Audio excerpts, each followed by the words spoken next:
नमस्कार दोस्तों। महाभारत का युद्ध इतिहास का सबसे भीषण महासंग्राम। लाखों योद्धा मारे गए, राजवंश नष्ट हो गए और धर्म अधर्म के बीच की रेखा हमेशा के लिए बदल गई।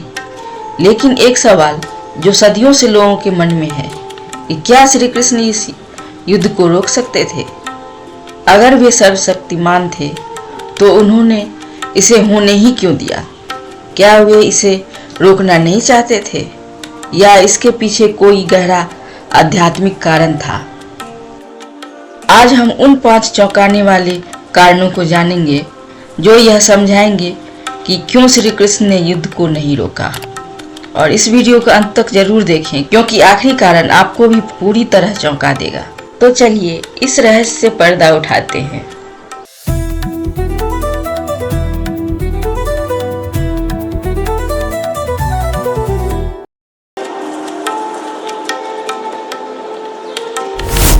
पहला कारण, नियति और धर्म का टकराव।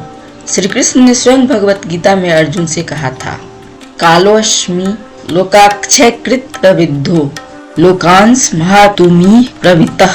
अर्थात मैं ही काल हूँ, समस्त लोकों का नाश करने वाला। यह श्लोक स्पष्ट रूप से दर्शाता है कि महाभारत का युद्ध अवश्यंभावी था। यह केवल एक राजनीतिक संघर्ष नहीं था, बल्कि यह कर्म, अधर्म और नियति का खेल था। दोस्तों, श्री कृष्ण ने कई बार युद्ध रोकने का प्रयास किया। उन्होंने दूत बनकर संधि का प्रस्ताव रखा, 5 गांवों तक का मांग किया, लेकिन दुर्योधन ने अहंकार में सब कुछ ठुकरा दिया। अब आप ही सोचिए, क्या ऐसे व्यक्ति के लिए युद्ध रोका जा सकता था?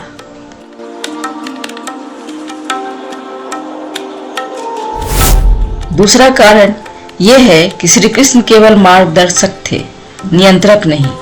उन्होंने कभी किसी पर अपनी इच्छा नहीं थोपी। उन्होंने हर व्यक्ति को स्वतंत्र इच्छा दी थी। अर्जुन जब युद्ध करने से झिझक रहे थे तब श्री कृष्ण ने कहा, कर्मण्येवाधिकारस्ते मा फलेषु कदाचन। अर्थात कर्म करने में तेरा अधिकार है, परंतु फल की चिंता तू मत कर। कृष्ण ने अर्जुन को युद्ध करने के लिए बाध्य नहीं किया, उन्होंने सिर्फ सही मार्ग दिखाया।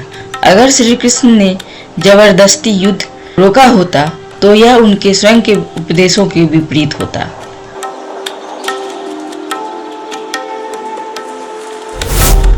तीसरा कारण यह है कि कौरवों का नाश उनके अपने कर्मों का परिणाम था।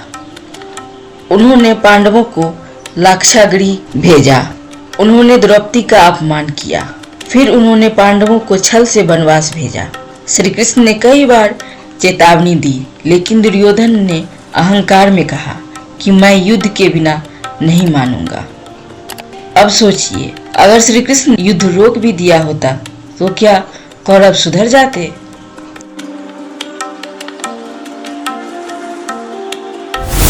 श्री कृष्ण का इस धरती पर अवतार ही धर्म की पुनर्स्थापना के लिए हुआ था। उन्होंने कहा था, यदा यदा धर्मस्य ग्लानिर्भवति भारत अभ्युत्थानं धर्मस्य तदात्मान सृजाम्यहम्। अर्थात जब जब अधर्म बढ़ेगा तब तब मैं धर्म की रक्षा के लिए जन्म लूंगा। महाभारत सिर्फ एक युद्ध नहीं था, यह अधर्म के अंत में और धर्म की पुनर्स्थापना की प्रक्रिया थी।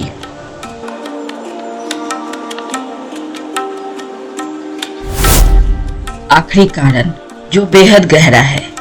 दोस्तों, कभी कभी युद्ध ही शांति की राह खोलता है।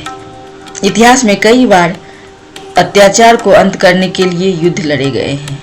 अगर महाभारत का युद्ध न होता तो कौरव का अन्याय कभी समाप्त नहीं होता।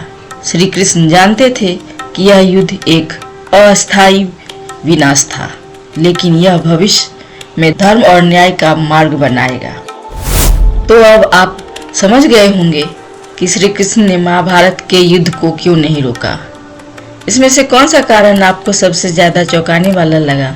कमेंट में जरूर बताइएगा। और अब आपके लिए एक दिलचस्प सवाल, अगर श्री कृष्ण ने महाभारत का युद्ध रोक दिया होता तो क्या धर्म की पुनर्स्थापना हो पाती? पहला विकल्प, हाँ, बिना युद्ध के भी धर्म की स्थापना संभव थी। दूसरा विकल्प, नहीं, धर्म को मिटाने के लिए युद्ध आवश्यक था। तीसरा विकल्प, यह पूरी तरह से अर्जुन के निर्णय पर निर्भर करता था। अपना जवाब नीचे कमेंट में जरूर दें, हमें जान के अच्छा लगेगा। और अगर दोस्तों आप ये जानना चाहते हैं कि युद्ध के लिए श्री कृष्ण ने कुरुक्षेत्र ही क्यों चुना, तो मेरा ये वीडियो जरूर देखिए। और अगर आपको यह वीडियो पसंद आया हो तो एक लाइक और सब्सक्राइब जरूर करें, क्योंकि हम आपके लिए महाभारत और भगवत गीता से जुड़े और भी रोचक विषय लाते रहेंगे।